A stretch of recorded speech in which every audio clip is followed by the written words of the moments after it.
ആത്മവിശ്വാസത്തിന്റെ കുതിച്ചുചാട്ടം. പ്രവീൺ കുമാർ, പത്മശ്രീ ജേതാവ് 2026.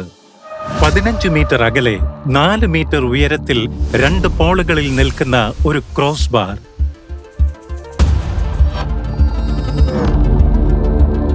വർഷങ്ങളുടെ അധ്വാനം, ഒരു മിനിറ്റ് മാത്രം, ഒരേ ഒരു അവസരം മാത്രം. ലോകം മുഴുവൻ നോക്കി നിൽക്കുമ്പോൾ അതൊരിക്കലും എളുപ്പമല്ല. 2003 ഉത്തർപ്രദേശിലെ ഗൗതം ബുദ്ധ് നഗറിലാണ് പ്രവീൺ കുമാർ ജനിച്ചത്.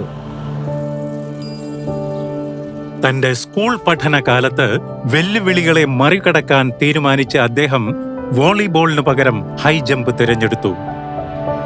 പരിക്കു പറ്റുമോ എന്ന ഭയത്താൽ അധ്യാപകൻ അദ്ദേഹത്തെ ആദ്യം ഹൈജമ്പ് പരീക്ഷിക്കാൻ അനുവദിച്ചില്ല.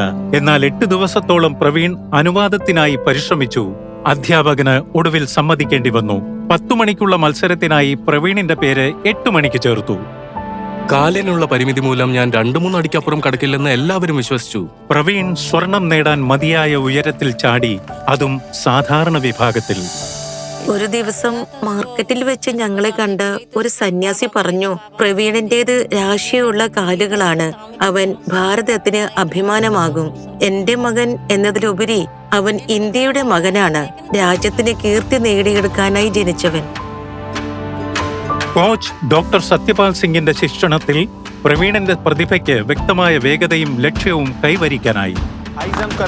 ഹൈജമ്പിൽ വിജയത്തിന് ശരീരശക്തിയും ഉയരവും അനിവാര്യമാണ്. പ്രവീൺ അത് രണ്ടും കുറവായിരുന്നു. പക്ഷെ ഞങ്ങളുടെ ആദ്യ കൂടിക്കാഴ്ചയിൽ തന്നെ അവൻ 1.80 മീറ്റർ എളുപ്പത്തിൽ പിന്നിട്ടു. അന്ന് തന്നെ ഞാൻ തിരിച്ചറിഞ്ഞു, അവൻ റെക്കോർഡുകൾ തകർക്കുമെന്ന്, പുതിയ ചരിത്രം സൃഷ്ടിക്കുമെന്ന്.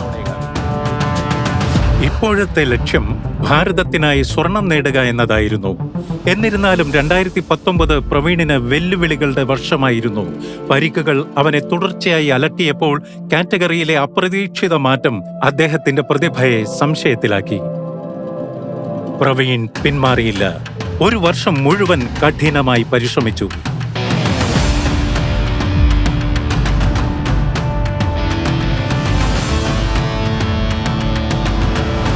എന്റെ മനസ്സിൽ ഒരു കാര്യം മാത്രമേ ഉണ്ടായിരുന്നു, സ്വർണം നേടുന്ന രാജ്യത്തിന്റെ ദേശീയ ഗാനം മാത്രമേ അവിടെ മുഴങ്ങൂ എന്നത്.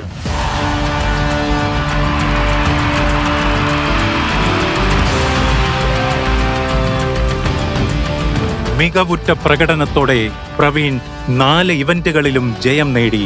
പാരീസ് പാരാലിമ്പിക്സിൽ പുതിയ റെക്കോർഡ് സ്ഥാപിച്ച് സ്വർണം നാട്ടിലേക്ക് കൊണ്ടുവന്നു. ഇന്ന് ഞാൻ പുതിയതായി എത്തുന്നവരോട് പറയാണ്, ഉറച്ച മനസ്സും കഠിനാധ്വാനവും ഉണ്ടെങ്കിൽ എന്തും സാധ്യമാണ്. ഞാൻ കളിക്കുന്നത് മെഡലുകൾക്കായല്ല, ഭാരതത്തിനായി കളിക്കാൻ ഇഷ്ടപ്പെടുന്നതിനാലാണ്. പ്രവീൺ കുമാർ, പത്മശ്രീ 2026. കോടി നമസ്കാരം.